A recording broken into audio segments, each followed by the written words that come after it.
जय श्री कृष्ण। आज हम उपस्थित हैं भारतवर्ष की उस ऐतिहासिक धार्मिक आध्यात्मिक लीला भूमि पर जिसको हम ब्रजमंडल कहते हैं। यह वही भूमि है जहां से पूरे विश्व को प्रेम का संदेश देने वाला, सह अस्तित्व का संदेश देने का काम परब्रह्म परमेश्वर ने लीला पुरुषोत्तम के रूप में किया है।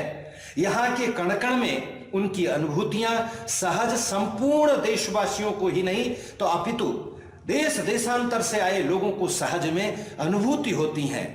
और इसी के क्रम में जब वो यहां आते हैं तो अधिकांश देशों के तो लोग यहीं बन करके रह जाते हैं। तो ऐसी कौन सी वो प्राण तत्व है, ऐसी कौन सी वो शक्ति है इस, और ये जो लीला भूमि है इसकी जो महत्ता है, इसकी जो उपादेयता है, हम इसको पहले प्रणाम करते हैं। हम ब्रजमंडल को प्रणाम करते हैं। इस ब्रजमंडल में और जो इसके आधारभूत तत्व हैं, प्राण तत्व हैं, जिनको हम लीला पुरुषोत्तम भगवान श्री कृष्ण के रूप में मानते हैं। तो आज लीला पुरुषोत्तम भगवान श्री कृष्ण की जो उद्भव हुआ है, जहां उनका प्रादुर्भाव हुआ है, जहां उनका जन्म हुआ है, वह जन्मभूमि खतरे में रही। और ऐसे उन पुत्रों ने, उन भरत पुत्रों ने, और ऐसे बहुत सारे ऐसे लोग हुए हैं जो उसकी पीड़ा को अनुभव करते रहे। हमारे बीच में एक ऐसे श्रेष्ठ सज्जन, एक ऐसे व्यक्ति उपस्थित हैं।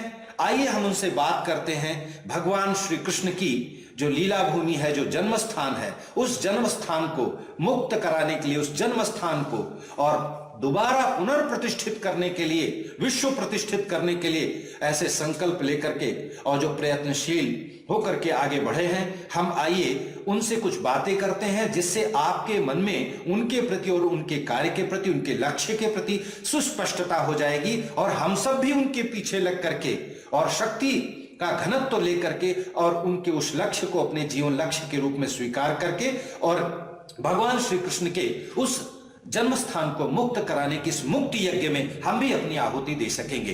तो आइए हम बात करते हैं और वृंदावन के निवासी श्री महेंद्र सिंह जी से। तो महेंद्र सिंह जी, पहले तो आपको जय श्री कृष्ण।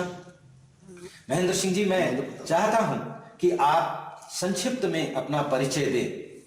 आपका जन्म कहां हुआ और आपकी शिक्षा क्या क्या हुई, कृपया इस विषय में आप अपना परिचय दें। जय श्री कृष्ण सभी को। मेरा नाम महेंद्र प्रताप सिंह एडवोकेट है और मैं मुख्य रूप से ब्रजवासी हूँ और मेरा जन्म ब्रज में ही हुआ है। मेरा गांव बगल में ही, वहाँ मेरा जन्म हुआ और बड़ा सौभाग्य है कि मेरा जन्म ब्रजभूमि में हुआ, जहाँ देव भी तरसते हैं जन्म लेने के लिए। कोई पूर्व जन्मों के संस्कार भगवान कृष्ण ने उसकी लीला की भूमि, उनके आशीर्वाद से हो सकता है मुझे इसी निमित्त उन्होंने जन्म दिया हो यहाँ। तो ये मेरा सौभाग्य है, अहोभाग्य है मेरा कि मैं ब्रजभूमि में पैदा हुआ, आप लोगों के बीच में हूँ और जो जीवन का एक लक्ष्य बनाया कि जन्मभूमि को लेकर के जो चलता रहा। शिक्षा की दृष्टि से आपने शिक्षा क्या प्राप्त की है? शिक्षा हमने LLB LLM किया है और PhD अभी हो गई है हमारी। तो इसी पे हमारे काफी लंबी शिक्षा। और इस आपने जीवन में व्यवसाय की दृष्टि से? व्यवसाय हमारा वकालत का रहा है, व्यवसाय एडवोकेसी रही और हम लोगों के गरीब तबकों के लिए, सभी जन के लिए हम वकालत करते रहे। सामाजिक मुद्दों को लेकर के भी बहुत हम प्रखर रहे हैं और वकालत करते रहे। तो इसी सिलसिले में और भी बांके बिहारी का भी केस अभी हमने कुछ पिछले दिन लड़ा था, जिसमें बांके बिहारी बंधु को बंद कर दिया था, तो उसमें भी हमने खुलवाने में। मैं आपसे एक प्रश्न करना चाहता हूं। जैसा कि अभी ज्ञात है कि आपने श्री कृष्ण जन्म स्थान की मुक्ति के लिए स्वयं की प्रेरणा से, अंतर प्रेरणा से और कोर्ट में केस दायर किया है। आपका केस और सारे साक्ष्यों को देखते हुए कोर्ट ने आपके केस को स्वीकार किया है। आपको इस प्रकार श्री कृष्ण जी के जन्म स्थान के लिए केस लड़ने की प्रेरणा कैसे मिली? आपको कैसे लगा कि इसको करना चाहिए? देखिए, बचपन से हम लोग ब्रज में रहे और ब्रज के पूरे चप्पे चप्पे को हमने देखा है और हमारे पूर्वज, हमारे माता पिता, हमारे दादा दादी जी, सब लोगों से इसके बारे में हम सुनते रहते थे और स्वयं भी भगवान कृष्ण की लीलाएं, तो ब्रज में कौन सा ऐसा घर है जहाँ भगवान कृष्ण की लीलाओं की चर्चा नहीं होती। जब चर्चा होती थी तो कहीं ना कहीं ये बात भी आती थी कि आक्रांताओं ने मंदिर को नष्ट करके मस्जिद बना दी। तो इस बात को लेकर के बड़ी गहन पीड़ा दिल में होती थी, मन में बड़े विचार आते थे कि कैसे भगवान कृष्ण की पावन स्थली, पूजनीय स्थली, दिव्य स्थली को तोड़ करके मस्जिद बना दी गई। मस्जिद बनाने की हमको विरोधी नहीं है, हजारों मस्जिद बनाए वो, लेकिन ऐसे स्थानों पर ही क्यों मस्जिदें बनाई गई। तो इससे यह स्पष्ट था कि वो भारतीय संस्कृति और सभ्यता को नष्ट करना चाहते थे, और जिस सभ्यता को नष्ट करना है उसके पूजा घरों को, उसकी पाठशालाओं को खत्म कर दो, वो सभ्यता नष्ट हो जाएगी। इसके पीछे नकारात्मकता का उद्देश्य रहा हुआ। तो मन में कहीं ना कहीं ये टीस थी कि कभी ठाकुर जी ने ऐसी प्रेरणा थी अंदर से कि कभी ऐसा मौका दिया और इस लायक बनाया, सक्षम किया, तो जरूर ऐसा प्रयास करेंगे कि भगवान की पूजा स्थली, भगवान का जो जन्म स्थान है, वो जो मस्जिद है वो हटे वहां से, और भव्य दिव्य एक सुंदर खूबसूरत मंदिर का वहां निर्माण हो। ये सब जन सहयोग से हो, उसमें हर जाति के लोग सहयोग करें, हर धर्म के लोग सहयोग करें। मैं तो ये कहता हूं, क्योंकि भगवान सबके हैं, भगवान कृष्ण सबके हैं। मैं आपको बीच में रोक करके और प्रश्न करना चाहूंगा, जो श्री कृष्ण जन्म स्थान पे पूर्व की उसकी अवस्था थी, उसका जो वैभव था, उसके संदर्भ में आप क्या कहना चाहेंगे? देखिए, ऐसा है, इसका मैं आपको थोड़ा सा ऐतिहासिक दृष्टि से उल्लेख कर देता हूं। 1017 में गजनी का शासक महमूद यहां, उसे कितने ही आक्रमण यहां किए, सोमनाथ के मंदिर को भी लूटा और भी कई स्थानों को लूटा, लेकिन उसने यहां 90 आक्रमण में 9वां जो आक्रमण था उसका मथुरा पर आक्रमण हुआ। उसने कृष्ण जन्मभूमि के मंदिर की भव्यता, दिव्यता और यहाँ की जो स्वर्णमयी मूर्तियां थी, और मंदिर बहुत अमीर है, इस तरह का उसने सुन रखा था, तो उसने आक्रमण किया और 20 दिन तक मथुरा को लूटा उसने। ये ऐतिहासिक तथ्य बता रहा हूं मैं आपको, और ये मैं तथ्य बता रहा हूं। उत उल्फी जो उसका मंत्री था, उसने अपनी किताब लिखी है तारीख यामिनी। उसने तारीख यामिनी, उसने उसका पूरा उल्लेख किया है। वो लिखता है कि पूरे मथुरा को और मंदिर को पूरी तरह विध्वंस कर दिया गया। इतनी खूबसूरत मंदिर था कि तोड़ने का मन नहीं होता था, वो लिखता है। लेकिन आक्रांताओं के मन में वो एक ये भाव था कि मूर्ति पूजक है और वो मूर्ति भंजक था, तो मूर्ति भंजक होने के नाते उसने पूरे मंदिर को विध्वंस कर दिया। इस तरह का ये मंदिर था, इसमें कम से कम इसकी लागत जब उस टाइम पर आंकड़े लगाए गए तो 10 करोड़ दीनार, दीनार माने असरफियां सोने की। और इस तरह का मंदिर कम से कम में कितने भी पुरातत्वविद, कारीगर लगते, पच्चीकार लगते, शिल्पीकार लगते, तो 200 साल में मंदिर बनकर तैयार होता। ऐसे भव्य और दिव्य मंदिर को उसने सिर्फ और सिर्फ एक मूर्ति भंजक होने के नाते और लूट के कारण और हिंदू संस्कृति को नष्ट करने के कारण खत्म कर दिया। तो ये खुद महमूद गजनी ने लिखा है कि ऐसा भव्य और खूबसूरत और मंदिर मैंने अपने जीवन में नहीं देखा। यहां 5 इतनी बड़ी बड़ी स्वर्ण की मूर्तियां मिली, एक एक मूर्ति में वजन 14 मन था एक मूर्ति में, और उनकी जो आंखों की मणियों की बनी हुई थी, उसकी एक एक आंखें की कीमत 50-50 हजार दीनार थी। उस जमाने की बात कर रहा हूं। और सैकड़ों ऊंटों पर लाद करके यहाँ की सब मूर्तियों को, मंदिर की सब सल्तनत जो पैसा था सबको लेकर के गजनी चला गया, और पूरी तरह से उसका उद्देश्य था कि इसको नष्ट करना। ऐसे ही उसने सोमनाथ को नष्ट किया था, ऐसे ही इसने मथुरा की जन्मभूमि को नष्ट किया। तो हमारे पीछे यह उद्देश्य था कि भाई इस तरह से आप कैसे नष्ट कर सकते हैं किसी सभ्यता को। मैं आपको एक चीज और रोकना चाहूंगा कि जब ये युद्ध हो रहा था, जब वो ऐसा कर रहा था, तो तत्कालीन यहाँ के समाज ने उसका प्रतिकार किया। देखिए, यहाँ का जो समाज था उसमें सभी जातियों का समावेश था। उसमें क्षत्रिय थे, ब्राह्मण थे, वैश्य थे, शूद्र थे, केवट, मल्ला, निषाद, कोरी, सबने मिलकर उसका प्रयास रोकने का किया। लेकिन इससे इतनी अधिकता उसकी सेना की थी। यहाँ के इतने तकनीकी ये लड़ाके नहीं थे उस समय पर, क्योंकि ये हिंदू धर्म सदा से शांति का प्रतीक रहा है। ये भी कोई आशा नहीं थी कि इस तरह की कोई घटना हो जाएगी, तो इस तरह से थोड़ा उसको रोकने का प्रयास भी हुआ। लेकिन क्योंकि उनकी सेना ज्यादा थी गजनी की, महमूद की रोक नहीं पाए और इस वजह से हार गए। इस युद्ध में जैसे ये सत्र आपने जो इसका कालखंड बताया है, उसके बाद उसके जाने के बाद फिर पुनः इसको हिंदू राजाओं ने बनाने का प्रयास किया।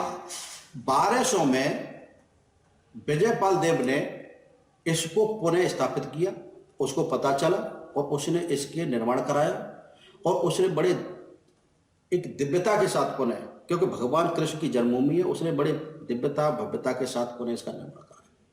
और बहुत सारे इसका उल्लेख मैं आपको बता दूं, चाइना के हाइयान और हुनसांग यात्री आए, उनकी किताबों में इसका उल्लेख मिलता है।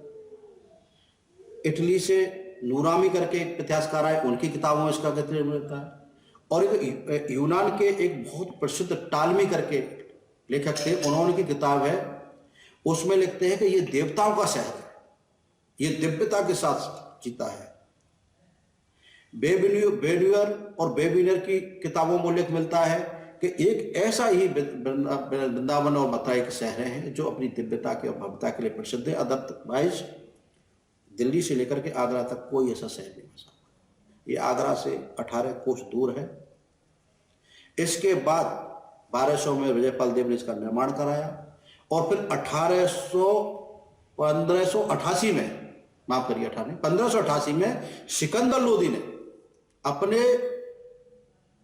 राजावरोहण के समय इसको पुनः एक बार नष्ट किया, इसको नष्ट कर दिया। यह सिलसिला चलता रहा 1588 नहीं, माफ करिए 1588 नहीं, इसको कहेंगे 1288 में, 1288 के बाद 1515 में यहां पर इसका चैतन्य चरितामृत और गौड़ीय ग्रंथों में इसका उल्लेख मिलता है। और 1515 में यहां पर चैतन्य महाप्रभु आए और उन्होंने इस पूरे ब्रज को उल्लेख करते हुए पूरे जन्मभूमि तक गए और जन्मभूमि को उन्होंने वहां बताया कि ये भगवान की जन्मभूमि है और वहां उन्होंने खुद पूजा अर्चना की 1515 में चैतन्य महाप्रभु ने।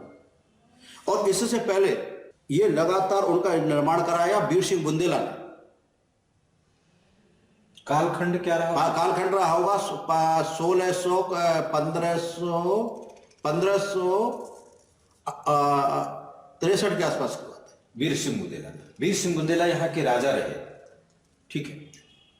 ये बल्कि इसमें 1563 में उन्होंने इसका निर्माण कराया था। ये जहांगीर के समकक्ष थे, जहांगीर के समकक्ष थे और इन्होंने बहुत कायदे से इसका निर्माण कराया था।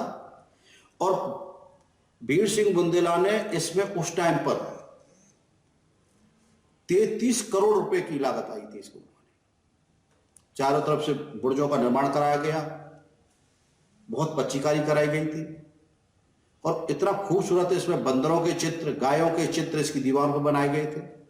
और उन्होंने बड़े दिल के साथ, बड़ी अच्छाई के साथ, बड़ी ईमानदारी के साथ इसको बनाया था। और इनके लिए उन्होंने कमेटी बनाई थी कि जो इसके संरक्षण करेगी और जिसकी देखरेख करेगी और इसका मैनेजमेंट करेगी। लेकिन जब ये जाने के बाद में 1569 में 1669 में 1526 में बाबर आया, बाबर के हुमायूं के अकबर के सिलसिला चल मुगलों का आने के बाद में 1669 में औरंगजेब ने इसको आगरा से देखा, गोविंद देव जी के मंदिर को। वृंदावन एक प्रसिद्ध मंदिर है गोविंद देव जी का मंदिर। जब वहां से देखा और एक वृत्तांत बर्न्यूअर की किताब है, उसमें वृत्तांत आता है कि जन्माष्टमी के दिन इस पर इतनी भव्य दीपकबाजी की जाती थी, दीपक दिए जलाए जाते थे कि वो आगरा से दिखाई पड़ते थे। और आगरा से जब उसने देखा कि ये कहां का दीपक दिखाई दे रहा है, तो उसने कहा ये जन्मभूमि का दीपक दिखाई दे रहा है। तो उसने उसी वक्त इसे तोड़ने का आदेश दिया। तो तीसरा आक्रमण जो औरंगजेब ने कराया था और औरंगजेब ने इसको नष्ट करा दिया। और गोविंद देव जी का मंदिर है वृंदावन, बड़ा प्रसिद्ध मंदिर है, बड़ी पच्चीकारी है, उसमें बड़ी शिल्पकारी का अद्भुत नमूना है वो उसको भी नष्ट करा दिया। उसकी दो उसकी फ्लोर थी, मंजिलें थी, वो भी उतरवा दी उसके। तो ये औरंगजेब ने तीसरा आक्रमण किया था और तीसरे आक्रमण ये बराबर जन्मभूमि पर बराबर आक्रमण होते रहे और इस तरह से टूटा। कालांतर में क्या हुआ कि उत्तर भारत में मराठों का आधिपत्य हुआ और महाजी सिंधिया भगवान कृष्ण को अद्भुत प्रेम करते, दिव्य प्रेम था उनका। और उनके बगल में जो पोतरा कुंड का निर्माण महाजी सिंधिया ने कराया और वहां से बैठ करके वो भगवान के पद गाया करते थे और निहारा करते थे जन्मभूमि को। जब ईस्ट इंडिया कंपनी आई, ईस्ट इंडिया कंपनी 1700 में आने के बाद में ये हार गए मराठे, और इस पर ईस्ट इंडिया कंपनी हारने के बाद में मराठे वापस चले गए, ईस्ट इंडिया कंपनी का कब्जा हो गया। तो 1803 में ईस्ट इंडिया कंपनी ने जन्मभूमि की इस जमीन का नीलाम किया था, और बनारस के राजा पाटलीमल ने इसको नीलामी में खरीदा था। राजा पाटलीमल से मदन मोहन मालवीय जी जब यहाँ आए तो उन्होंने इसकी व्यवस्था को देखा तो बड़े द्रवित हुए और बड़े उन्होंने दुखी होकर के कहा कि ये जमीन किसके नाम है। तो वो राजा पाटलीमल से मिले बनारस जाकर के, और उन्होंने जुगल किशोर बिरला, गणेश मलयकर और एक उनके सहपाठी थे गोविंद भार्गव, उन्होंने जाकर के इस संपत्ति को उनसे लिया। और जो ये कल्पना वो चाहते थे कि यहाँ दिव्य भव्य मंदिर बने, लेकिन मदन मालवीय जी का शरीर पूरा हो गया। जुगल किशोर बिरला जी ने इस मंदिर का निर्माण कराया और जन्मभूमि ट्रस्ट का गठन। मैंने उस जो मूर्त जो स्थान था जहां जन्म हुआ था वहां ना होकर के उसके बगल में कराया। उस जगह में नहीं हो पाया क्योंकि वहां तो मस्जिद बनी हुई थी। उसकी जगह पर, आधी जगह पर इधर जो भगवान का गर्भगृह है, गर्भगृह के एक ही दीवार है, इधर मंदिर है, इधर मस्जिद है। तो इधर गर्भगृह की साइड में उन्होंने तरफ होकर के जो मंदिर का आधा हिस्सा तो मस्जिद में चला गया है, तो इधर वाले जो कृष्ण चबूतरा है, कृष्ण चबूतरा पर उन्होंने उसका मंदिर का निर्माण कराया। एक बात और आपको बीच में रोकना चाहूंगा, आर्काइव में और एक वर्णन आता है बैटल ऑफ गोवर्धन का। तो बैटल ऑफ गोवर्धन के संदर्भ में जिन मराठाओं ने और इसको जीत करके हिंदुओं को पुनः दे करके इसकी पुनर्प्रतिष्ठा की, उसका उल्लेख करिए। जी जी, देखिए इसमें बहुत खूबसूरत वर्णन मैं आपको एक बार दोबारा से बता देता हूँ यहाँ पर, कि यहाँ पर शिवाजी को कैद किया था औरंगजेब, और शिवाजी को आगरा में कैद करके शिवाजी आए थे मथुरा, और मथुरा में उन्होंने उल्लेख मिलता है कि शिवाजी महाराज ने भगवान के दर्शन किए थे, और उनका पुत्र था संभाजी, लगभग 6 माह तक उनके यही रहा था। बैटल ऑफ गोवर्धन का जो वृत्तांत आता है वो महाजी सिंधिया ने जीत के दिया था। महाजी सिंधिया ने इसको जीता था यहाँ पर, और महाजी सिंधिया काफी लंबे समय तक जन्मभूमि के पास रहे थे। तो ये जो गजेटियर में जो लेखा बता रहे हैं बिल्कुल सही है, महाजी सिंधिया ने पूरा किया था, और उनके जाने के बाद में 1803 में अंग्रेजों ने इसको टेक ओवर कर लिया था। यहाँ हमारा कहना क्या है, हम जो कहना चाहते हैं, हमारा जो केस है, मैं 1 मिनट और आपको रोकना चाहूंगा जी। अर्थात ये माना जाए कि अंततोगत्वा इसको सनातन संप्रदाय या जिसको कहें कि हमारे मराठाओं ने इसको जीत लिया, इस पर विजय मिली, और इस पर विजय मिली, उसके विजय के पश्चात अंग्रेजों ने फिर षड्यंत्र करके इसको टेक ओवर किया। बिल्कुल, अंग्रेजों से ईस्ट इंडिया कंपनी ने क्योंकि ईस्ट इंडिया कंपनी मराठाओं का देख करके यह आधिपत्य था, ईस्ट इंडिया कंपनी किसी वाले से इसको कब्जाना चाहती थी, तो अंग्रेजों ने षड्यंत्र करके इसको ले लिया। तो जैसे महाजी सिंधिया ने इसको जीता, तो जो हाँ वो मस्जिद का स्वरूप था उसका रूपांतरण नहीं करा? नहीं, वो करना चाहते थे जी। उल्लेख आता है कि महाजी सिंधिया बड़े द्रवित थे इस बात से, और करना चाहते थे रूपांतरण, लेकिन इतना उनको समय नहीं मिल पाया, इतनी व्यस्तता रही उनकी कि इस वजह से वो कर नहीं पाए, और ये कार्य जो करना चाहते थे अधूरा ही रह गया। मैंने उन्होंने यहाँ के लोगों को सौंपा होगा कि जीत कर वो करना चाहते थे, उनकी बड़ी इच्छा थी कि उनका इच्छा थी कि भव्य दिव्य पूरे स्थान पर बने। जो 3 प्रॉपर्टी है, ये प्रॉपर्टी है 13.37 एकड़, 13.133.7 एकड़ का टोटल एरिया है। अच्छा, इसके संदर्भ में आसपास रह रहे मैं आपसे इस संदर्भ में कुछ जानना चाहूंगा कि और जो छोटी छोटी रियासतें थी उनकी इस पे क्या दृष्टि थी, उनका क्या दृष्टिकोण था? देखिए, इसमें जाटों का भी उल्लेख आता है। जाटों ने भी इसको प्रोत्साहन दिया कि किसी तरह से यह मंदिर निर्माण होना चाहिए, क्योंकि सब हिंदुओं की सभ्यता का केंद्र था, प्रतीक था हमारी अस्मिता का, हमारे सम्मान का। तो जाटों ने भी इसमें पॉजिटिव, उनका सकारात्मक भाव था, और उन्होंने यहाँ प्रयास किया। वीर सिंह बुंदेला ने भी यहाँ किया, और भी कई रियासतें आसपास की थी, सबने प्रयास किया था कि यहाँ भगवान कृष्ण का एक बहुत खूबसूरत मंदिर होना चाहिए, क्योंकि ये हमारी आस्था का, हमारी इज्जत का, हमारे समाज, हिंदू समाज की एक अस्मिता का प्रश्न था। तो इसके लिए सबने सहयोग किया, और सब जातियों ने सहयोग किया। इसमें ऐसा नहीं किसी जाति विशेष करा, सब जातियों ने सहयोग किया। मैं आपको एक बात और फिर बीच में रोकना चाहूंगा, क्योंकि ब्रजमंडल में जो ये कानूनी दाव पेच है, एविडेंसेस है, साक्ष्य है, तथ्य है, ये तो आर्काइव में मिलते हैं, लेकिन प्रकारांतर में समय समय पर अनेक प्रकार के और भगवान श्री कृष्ण के भक्त हुए हैं। तो क्या ऐसा उन भक्तों में से जैसे सूरदास हुए हैं, मीरा हुई, उन्होंने इसका वर्णन, श्री कृष्ण जन्मभूमि का वर्णन अपने पदों में या अपने कृतियों में किया है? बिल्कुल किया है। देखिए, सूरदास जी ब्रज में हुए, मीराबाई जी चित्तौड़ में हुई, चित्तौड़ से बेड़ता से आती हुई फिर ब्रज में रही बड़े लंबे समय तक। उन्होंने यहाँ भगवान के पदों की रचना की। कुम्भन दास जी हुए, कुम्भन दास जी ने भगवान की लीला स्थली का वर्णन किया है। तो यहाँ तो अनेकों ये तो संतों की भूमि है, भक्त संतों की, महान आत्माओं की भूमि है। इसका तो वर्णन ही नहीं कर सकते संतों की दृष्टि से देखेंगे तो। सभी संतों ने, और मैं तो कहता हूँ कितने ही संत, देवरा बाबा, गया प्रसाद जी, कुंदन दास महाराज जी, आनंदमयी माँ, कितने संतों के मैं नाम लूँ कि जो काठिया बाबा, कितने संत ब्रज में रहे और भगवान की लीला स्थली में, और स्वयं चैतन्य महाप्रभु गौड़ी मठ के संस्था, ये गौड़ी धर्म के प्रवर्तक। पिछली हमारी वार्ता के क्रम में आपने एक बात कही थी, वो बड़ी महत्व की है और हमारे सारे दर्शकों को, पूरे विश्व भर के दर्शकों को ये जानना चाहिए। वास्तव में इसका जो श्री कृष्ण जन्म स्थान का जो औचित्य है, जो इसका उद्भव है, वो भगवान श्री रामचंद्र जी के सुपुत्र के वंशजों से जुड़ा है। उसके संदर्भ में क्या कहना चाहेंगे आप? जन्मभूमि का भगवान कृष्ण के, अगर हम बहुत पुराण काल जाते हैं और उसके बाद जाते हैं तो ये भगवान शत्रुघ्न के द्वारा बसाई गई नगरी है, मथुरा नगरी। मथुरा नगरी को भगवान के छोटे जो चौथे भाई थे शत्रुघ्न के द्वारा बसाया गया। यहाँ राक्षसों का संहार भी किया था उन्होंने कई यहाँ पर। और यहाँ कई ऐसे स्थान हैं, यहाँ अभी कई ये टीला कहलाते हैं, मानसा टीला वगैरह, जहाँ पे युद्ध हुआ था उनका, तो वहाँ आज भी उनके अवशेष हैं। और उसी क्रम खंड के साथ ये चलती आ रही है मथुरा नगरी। तो मथुरा नगरी तो बड़ी प्राचीन और सनातन है। इसी परिप्रेक्ष्य में 3 प्रश्न है। पहला प्रश्न है कि आपके मन में जो इसके पुनर्प्रतिष्ठा का जो एक प्रकार से आपको प्रेरणा मिली है, जो आपके मन में एक ऐसी अनुभूति हुई है, तो आप इस संदर्भ में पहले अपने वाद से संदर्भित कुछ बात कहें। इसके पहले मैं इसकी भव्यता के बारे में, ब्रजमंडल के आसपास जो 84 कोस, पंचकोश, 14 कोस, 84 कोस की जो क्राइटेरियाज है, जो सर्कल्स है, उसके बारे में कुछ बताएं कि यह जो 84 कोस है, इसकी केंद्र बिंदु में और जन्म स्थान कहां है? देखिए,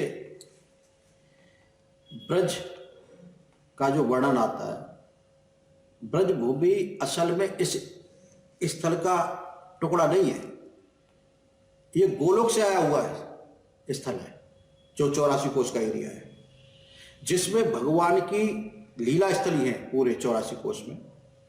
और वर्णन आता है कि यमुना महारानी, गिरिराज जी महाराज और ब्रजवासी, जिनके जो हमारे पूर्वज थे, जिनके हम संतान हैं, वो सब गोलोक से ही आए थे। और प्रलय के समय ये सब वहीं चले जाएंगे। और आज भी ब्रज में भगवान चले गए हैं, लेकिन वो आज भी अदृश्य रूप से यहां वास करते हैं, अपने ब्रजवासियों की रक्षा करते हैं। और यमुना महारानी और गिरिराज महाराज आज भी ब्रज में साक्षात। और एक बात बता दूं कि जो वर्णन आता है कि ये जन्मभूमि जमुना के बिल्कुल, जमुना के पास से बहती थी।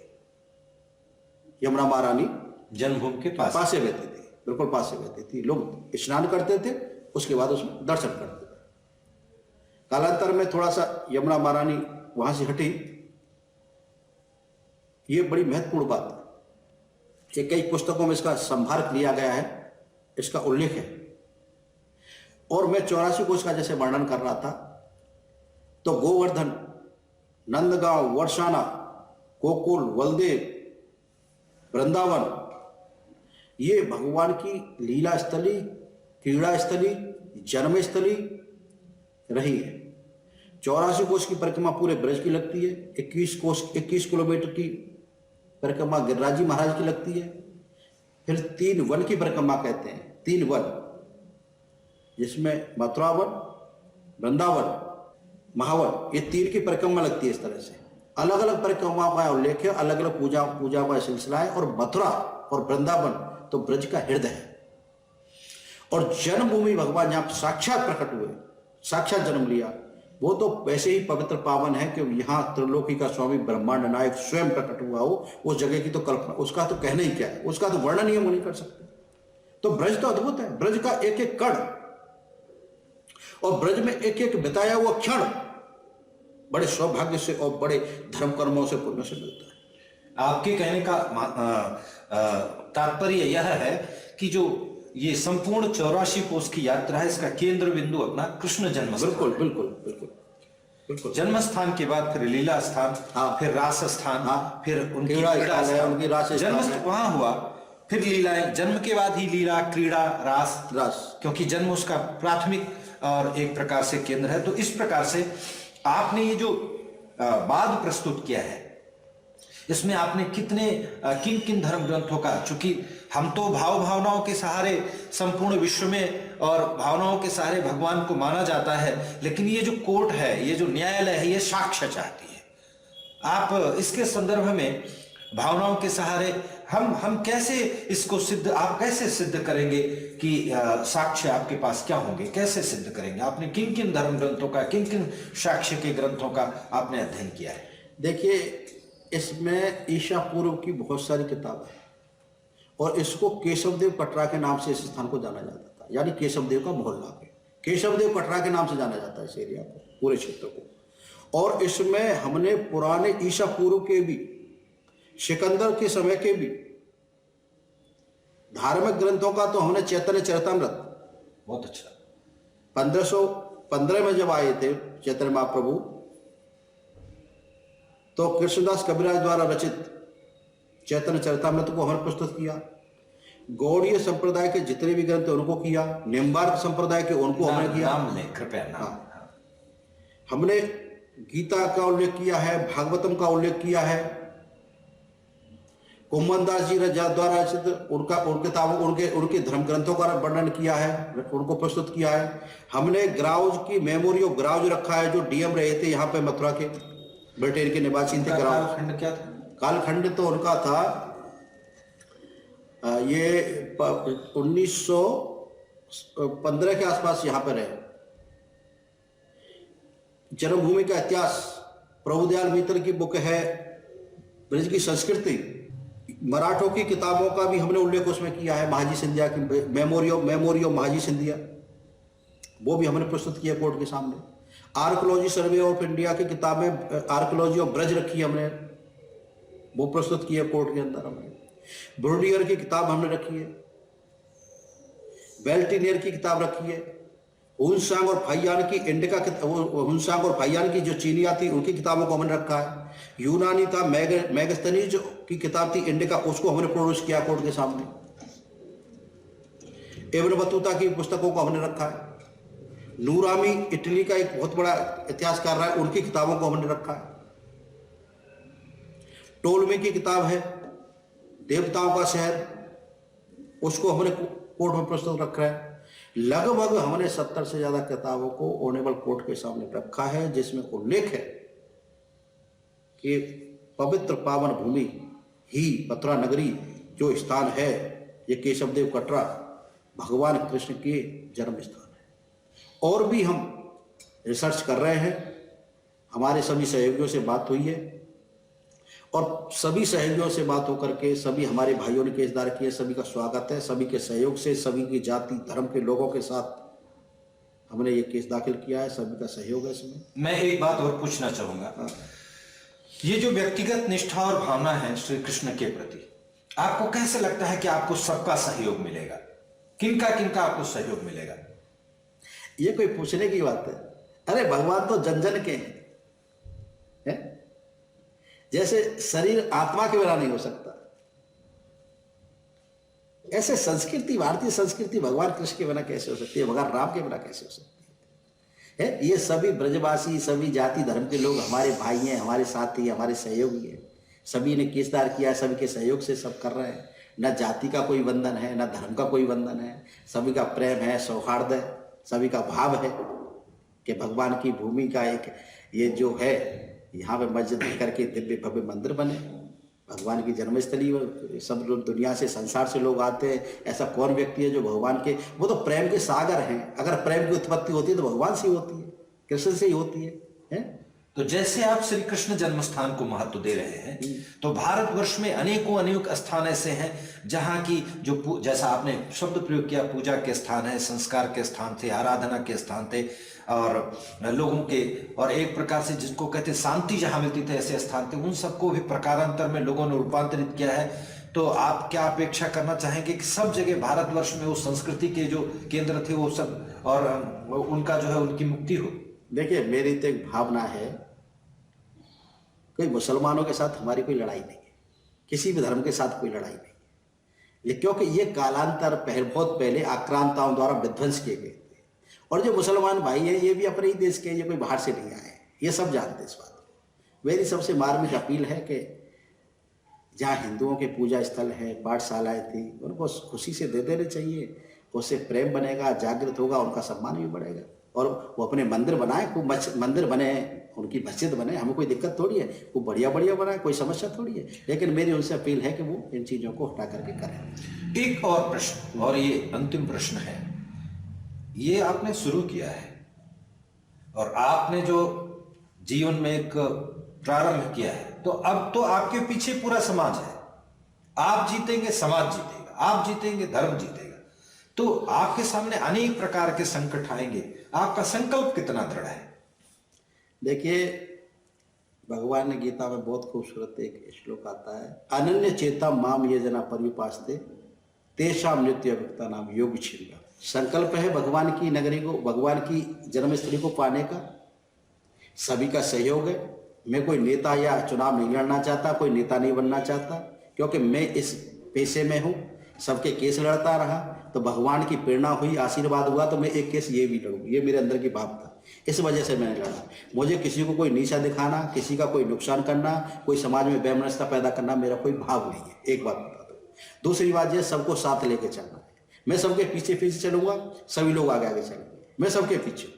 मैं कोई नेता नहीं हूँ, मैं कोई समाज सुधारक नहीं हूँ, मेरा कोई चुनाव लड़ने की इच्छा नहीं है, मेरा कोई नाम हो इसकी इच्छा नहीं है। मेरी सिर्फ इच्छा है कि भगवान की भूमि है, भगवान का दिव्य मंदिर बने। एक बात। रही बात दूसरी, इसके लिए मैं जीवन पर्यंत इसके लिए कृत संकल्पित हूं, चाहे इसके लिए कुछ भी करना पड़े, आन बान शान से हूं इसके साथ में, चाहे मेरा दृढ़ संकल्प है इसके लिए, चाहे मेरी जान भी चली जाए, मैं अंतिम समय तक और अंतिम सांस तक इस लक्ष्य को पाने के लिए अनवरत रूप से लड़ता रहूंगा। और मुझे भगवान का आशीर्वाद प्राप्त है, आप सबका प्रेम आशीर्वाद है, प्रेम है, कि मुझे इसमें 100%, क्योंकि यह सत्य है और सत्य सदा जीतता है, तो इसमें सफलता अवश्य मिलेगी, ये बात है। आपकी भावनाओं को सुनकर के, और जो दर्शक इसको देखेंगे आपकी भावनाओं से अभिप्रेरित होकर के, आपके प्रति भूरी भूरी, और आपके कुल, आपकी मर्यादा, आपके संकल्प के प्रति हम सभी आपके प्रति आपके साथ हैं। ईश्वर संपूर्ण सृष्टि का जो प्राण तत्व है वह आपको शक्ति दे, हम सब आपके साथ हैं। और इस प्रकार से भारत के सांस्कृतिक पुनर्जागरण के इस छोटे से और बड़े कार्य को आप संपन्न कर सकें। तो इस प्रकार से मैं हूं आशुतोष, और हमारे साथ हैं श्रीमान सौंदर्य दिलीपन जी कनाडा से, और श्री महेंद्र प्रताप सिंह जी। तो एक बात और मैं कहना चाहूँगा, अंतिम बात, सभी को मेरा जय श्री कृष्ण। और ये सामूहिक यज्ञ है, सामूहिक यज्ञ है ये सब। जो भी भाई बहन मुझे इस माध्यम से सुन रहे हैं, देख रहे हैं, मैं उनसे करबद्ध निवेदन करूंगा कि इस सामूहिक यज्ञ में वो अपना योगदान दें। ये भगवान की भक्ति का एक सर्वोत्तम रूप है, ये भक्ति का ही एक माध्यम है। इसमें आप अपना समय, सहयोग अवश्य दें। मैं आपसे इसी के साथ बहुत बहुत धन्यवाद। जय श्री कृष्ण। आपको शुभकामनाएं, ईश्वर आपको लंबी उम्र दे, और आपके संकल्प को पूरा करने का हम सभी भी प्राण से आपका सहयोग करेंगे।